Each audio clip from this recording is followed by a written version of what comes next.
la dernière partie d'INSEM. On est toujours en direct et on vous invite, pour conclure la semaine, à faire la fête pour la bonne cause. Samedi 28 avril prochain, le groupe RN 193 va remonter sur la scène de l'Ague pour un concert pop-rock en hommage à Guillaume et Polo, deux membres du groupe qui sont partis trop tôt. Alors une soirée sous le signe de la solidarité puisque l'intégralité des fonds vont être reversés à l'association La Marido qui œuvre pour améliorer le quotidien des personnes touchées par le cancer. Pour en parler, Dominique Pugliesi-Gonti est membre du groupe et surtout organisateur de la soirée est venu, accompagné de Catherine Riera qui est la présidente de l'association La Marido. Bonjour à tous les deux. Bonjour. Si vous avez envie de réagir, de poser des questions ou tout simplement laisser un message, vous nous appelez au numéro de téléphone qui va s'afficher ou alors on nous écrit sur Facebook, vous voyez ? Exactement, le post est là, n'hésitez pas à réagir surtout. Ça marche, et bien tout de suite, sans plus tarder, on démarre la dernière partie d'INSEM.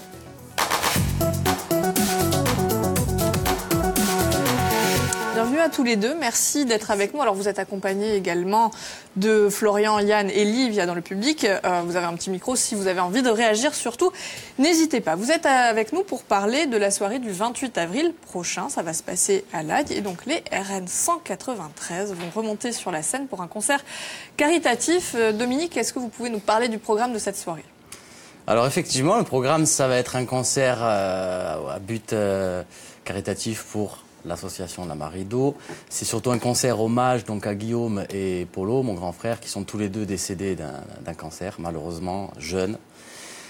Et on a eu donc l'idée de lancer ce projet-là pour leur rendre hommage, pour essayer de faire quelque chose, parce qu'on ne peut pas faire grand-chose contre cette maladie, malheureusement, à part soutenir les familles, soutenir les malades aussi. Et pour ça, La Marido le fait très bien. C'est pour ça qu'on les a choisis aussi, pour leur reverser intégralement les entrées de ce concert. Alors c'était des personnes qui aimaient faire la fête et du coup c'est ce que vous avez envie de faire samedi 28 avril prochain. Exactement. Soirée pop-rock. Plutôt pop-rock, oui, des parties un peu funk aussi quand même. Ça sera des reprises essentiellement parce que bon, comme on s'est pas vu avec le groupe pendant de nombreuses années, on a été pris un petit peu de court donc forcément les compos seront pas à l'ordre du jour.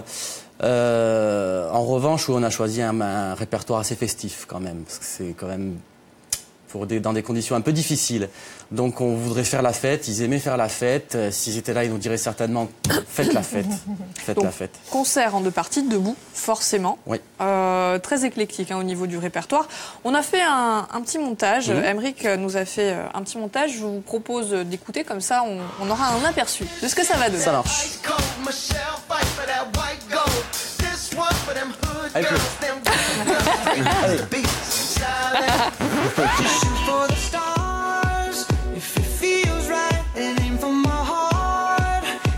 Forcément, très festif. Très festif. Il y aura 2-3 morceaux un peu calmes, mais très festifs. Donc 20 morceaux en tout ? Une vingtaine de morceaux, ouais. À vrai dire, la playlist n'est pas complètement... Et pas complètement arrêtée. Alors, il n'est pas là pour rien, notre petit Florian. Est-ce qu'il va chanter ? Qu'est-ce qui se passe ? Tu vas chanter, hein ? Il va falloir, bien sûr. Et puis avec Yann aussi, on va pas se partager le répertoire, on va le faire ensemble. Et bon, c'est vrai que je suis pas le chanteur de RN 193, c'est Yann. Mais ils m'ont appelé pour qu'on le fasse ensemble. Et enfin, j'ai trouvé l'idée géniale. Et puis voilà, on y est, quoi. Donc c'est bien, on va s'éclater. Et puis on s'entend particulièrement bien vocalement, on se connaissait vite fait comme ça, on n'avait jamais joué ensemble et ça colle très bien, donc c'est plutôt la bonne surprise du truc. Et puis aussi l'envie d'apporter sa pierre à l'édifice, parce que Guillaume en l'occurrence, nous on l'a bien connu, il travaillait avec nous à France 3 et il nous manque. Bon, on va essayer quand même de rester sur cette ligne où on a décidé de faire la fête pour la bonne cause. Comment est née l'idée ? Malheureusement, l'idée est née le jour de l'enterrement de Guillaume. Il y a toutes les émotions qui remontent forcément, tous les souvenirs. Et à ce moment-là, j'étais à côté de Pierrick Serre, donc qui s'occupe de l'AD, que vous connaissez très bien aussi à France 3. Et je lui ai simplement lancé l'idée, qu'est-ce que tu penses si, pour faire quelque chose, on faisait un concert, si les autres sont OK, avec RN 193, au profit, au début on n'avait pas choisi La Marido, d'une association quelconque, pour marquer l'événement, tout simplement. Il m'a dit, c'est super, on fonce. Voilà. Là, c'est allé très vite. C'est allé très vite, en fait. Tout le monde s'est un petit peu emballé là-dessus. Et heureusement d'ailleurs, je trouve ça tout à fait normal. Donc il a fallu même canaliser. Il a fallu canaliser. Bon, il a fallu me canaliser moi aussi. Ouais, j'avoue que j'imaginais moi déjà les feux d'artifice dans l'Adj, etc. Enfin bref. Non mais on me l'a dit plusieurs fois. Vous mais détends-toi, bon, d'accord. Donc tout le monde, oui, effectivement, s'est emballé. Il y a des gens qui m'ont envoyé aussi des messages dernièrement. Ouais. Je peux pas répondre à tout le monde, je suis désolé. Voilà, mais au moins c'est dit. Malheureusement, il n'y a pas de pianiste qui m'a envoyé de message parce qu'il nous faut un pianiste. Mais bon, je dis ça, je dis rien. Voilà, je le glisse. C'est le moment de le placer. Ouais, c'est les aléas des répètes. Bah attends, qu'à faire. Ah bah oui. Alors ça pouvait pas être ailleurs qu'à l'Adj. Non, ça pouvait pas être ailleurs qu'à l'Adj. C'est une salle qui a une âme, c'est une salle qui a une histoire. C'est bon. Personnellement, c'est là où j'ai fait mon premier concert, c'est là où mon grand frère avait fait son premier concert. On a fait plusieurs concerts. L'année dernière, on a fait les 30 ans de l'Adj et ils ont tenu à rendre hommage à mon frère aussi. Donc c'est pour ça que j'avais joué à cette occasion, avec Pierrick d'ailleurs et le groupe qu'il avait avec mon frère. Cette salle a une histoire. Voilà, cette salle a une histoire, moi j'y tiens. Alors parlez-nous de ce groupe, justement. RN 193, quand est-ce qu'il a été fondé? Qu'est-ce qui faisait partie du groupe? Et d'ailleurs, pourquoi ce nom? Alors, beaucoup de questions qui cherchent dans ma mémoire. Le groupe, ça... Yann est là en renfort. Ouais, mais je compte bien. Ça va être donc, ouais, non, le groupe, ce groupe, il y a combien, Yann? 13, 14 ans, 15 ans? Ah ben voilà, il y a la date là, voilà. Ça sur l'affiche. Ça, voilà, 2004, c'était... 2004, c'était quand on était en Macédoine. Ouais. Quand on était en Macédoine un an avant, donc 2003, on va dire, pour la création du groupe. Dans le groupe, donc, il y avait Yann, qui est derrière moi, Christophe Velloutini à la basse, Alexandre De Rose à la batterie, et donc moi-même à la guitare. C'était suite à plusieurs projets qu'on avait tous les uns les autres. On s'est retrouvés, on s'est regroupés, on a lancé ça. Le premier bassiste de ce groupe, c'était mon frère. Donc, lorsqu'il a stoppé, c'est Christophe qui a pris le relais. Dans la continuité, Guillaume a intégré le groupe en tant que 5e membre, parce que il s'occupait toute la partie son, il nous a fait des clips, il nous a fait des enregistrements. Toute la technique, c'était toute la technique. Mais pas que, il nous a fait aussi le traducteur quand on est parti en Macédoine, quand on est parti au Portugal. Il y a une photo sympathique. Et dans ce groupe, voilà. Et dans ce groupe, c'est uniquement des interprétations, il y a aussi des créations, de l'écriture. Alors c'était des compositions, il y avait quelques reprises, mais c'était surtout des compositions. C'est pour ça qu'on était parti en Macédoine, au Portugal, il y avait eu un échange interculturel, et comme on faisait des compos, on chantait en français, on est venu nous voir, c'était l'Alliance française, l'association Perapatch, avec Jean-Marc Glénat qui était venu nous trouver. À un moment, ça vous tente, ok, puis rouler jeunesse, puis là on a beaucoup roulé pour le coup, 5000 km en fourgon. Oui, en fourgon, jusqu'en Macédoine. Un beau souvenir, la Macédoine. J'allais dire, il n'y avait pas d'adultes, on avait tous 25 ans, mais il n'y avait pas d'adultes. Et il n'y avait pas de référent, et pas de machin, on avait une fiche de route, et puis on est parti à l'arrache. On s'est perdu en Albanie, enfin c'était chaud, et c'était vraiment un gros souvenir de quelque chose qui vous a marqué, qui était très une belle fort. aventure humaine. Alors, forcément, la musique, c'était quelque chose de très important pour Polo et Guillaume, d'où l'idée aussi de ce concert. Alors, l'objectif, c'est penser à eux, forcément. Se retrouver aussi pour faire la fête, puisqu'on le disait, c'était des bons vivants qui étaient toujours partants pour sortir. Oui. Et vous avez décidé de reprendre les chansons qu'ils ont aimées, puisque c'était aussi ce qui a guidé votre choix, pour récupérer des fonds au profit de la Marido. Alors c'était important pour vous, cette dimension caritative. Ouais. Elle est indispensable même. Elle est indispensable. Quand on fait ce genre d'événement, on ne le fait pas pour s'enrichir, je dirais. En tout cas financièrement, mais on se le fait pour s'enrichir humainement. Voilà, je pense que la base même de la musique, c'est le partage. Voilà, l'échange, c'est l'entraide. Et je ne vois pas d'autres solutions que de le faire avec la Marido ou d'autres. Il a fallu choisir. Il a fallu choisir. Ben, ce choix, il a été fait de manière collégiale, on va dire, avec la famille de Guillaume et ma famille. Et savoir que la Marido a aidé dans les deux cas, forcément. Donc c'était normal de renvoyer un petit peu l'appareil parce qu'on sait que cette association aide aussi d'autres familles. Vous pourriez avoir d'autres projets comme celui-ci, vous pensez? C'est probable, c'est probable. Après, c'est vrai que là, avec le groupe, nous, on se concentre sur ce projet-là. On verra après ce qui se passera par la suite. Mais il y a des choses qui vont se faire. Comment vous avez réagi, Catherine, quand Dominique vous a contacté et qu'il vous a dit qu'il avait l'envie de faire ce concert et de reverser les fonds à l'association?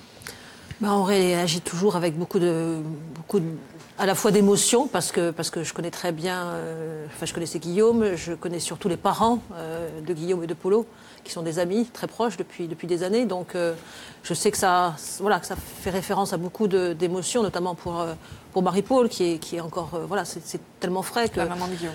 Donc j'imagine combien c'est important et compliqué à la fois, mais en même temps, je crois que Dominique l'a très bien dit, on est dans la vie, la Marido, on est dans la vie, on est dans la célébration de la vie, on est dans les hommages à ceux qui nous ont quittés malheureusement, mais on est aussi en solidarité avec ceux qui sont là et ceux qui se battent, et toutes ces familles qui restent et qui ont besoin qu'on leur transmette ce message que on est avec vous. On est avec vous les malades et on est avec vous les familles, et on continue le combat parce que il faut continuer. C'est très important. Mais justement, à quoi vont servir les fonds qui seront récoltés ? Alors, chaque année, vous le savez, on a eu l'Assemblée Générale il n'y a pas longtemps, il y a une semaine, et on a une fois de plus, dans toute transparence, rendu compte effectivement de l'utilisation des fonds. En 2017, on a reversé 292 000 euros à travers les différents dispositifs de la Marido, à peu près de 500 personnes concernées. Les dispositifs, c'est d'abord et avant tout le fonds de secours.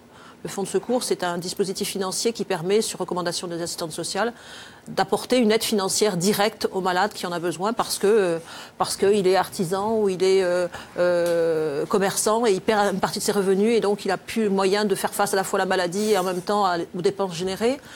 Parce qu'il faut partir sur le continent, parce qu'il faut acheter des médicaments ou des produits qui ne sont pas remboursés par la sécurité sociale, parce qu'il faut faire garder les enfants pendant qu'on part accompagner notre enfant sur le continent. Enfin bref, toutes ces dépenses nécessaires et indispensables, nous essayons de les prendre en compte et donc nous avons reversé, je vous le disais, 180 000 euros sur ce seul fonds de secours. Sur les 292 000 euros, 180 000 euros sont allés sur le fonds de secours.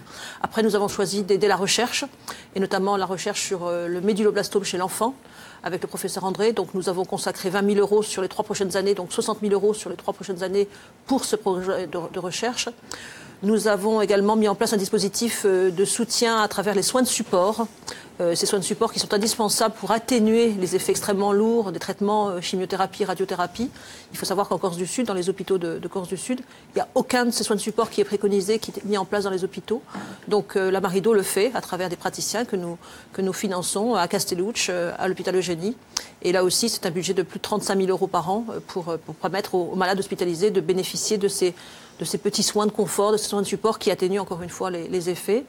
Je parle sous le contrôle de Livia qui est là et je la remercie d'ailleurs parce que c'est un des piliers de l'association. C'est que tout va bien.